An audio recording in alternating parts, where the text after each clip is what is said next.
Sunday is World Press Freedom Day, an annual observance established by the United Nations in 1993 to support and celebrate the fundamental principles of press freedom, which President Barack Obama has described as vital to democracy.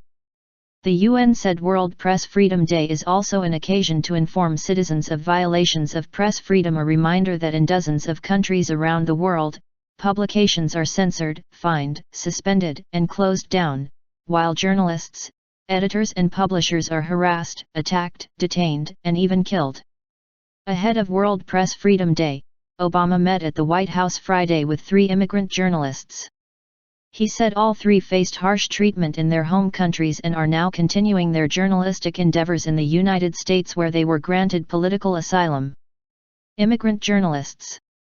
Duc from Vietnam is a blogger who has written extensively on human rights and religious freedom and is a leading voice for press freedom in his county. He spent 6 years in prison and was released last October. Lily Mengesha from Ethiopia has written to expose the marrying off of young girls as child brides in her country. She was harassed and detained and now works for the National Endowment for Democracy.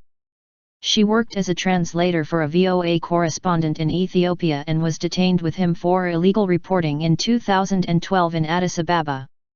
Fatima Tlasova, an ethnic Circassian from the North Caucasus region of Russia, works for the Voice of America's Russian service. Obama said, she reported on military operations in the North Caucasus region, as well as disappearances and corruption. She was attacked, kidnapped, tortured herself. Today, she reports for the Voice of America and most recently has spent time reporting on the Boston trials related to the Boston bombing.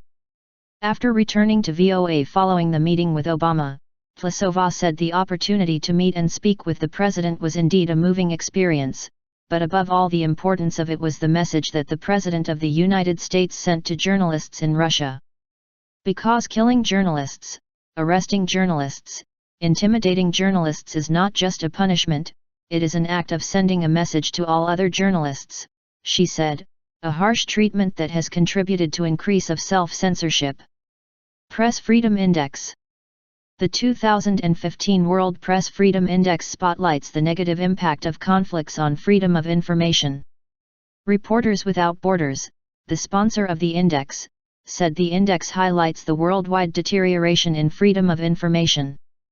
The group said media freedom is in retreat on all 5 continents.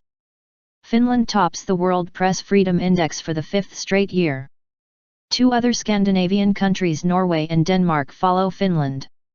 At the bottom of the list as the worst performers are Turkmenistan, North Korea, and Eritrea, which is in last place, number 180. The United States comes in at number 49, with Britain number 34 and Japan is 61. Toward the bottom of the index are Afghanistan at 122, Zimbabwe at 131, Cuba at 169 and China is ranked at number 176.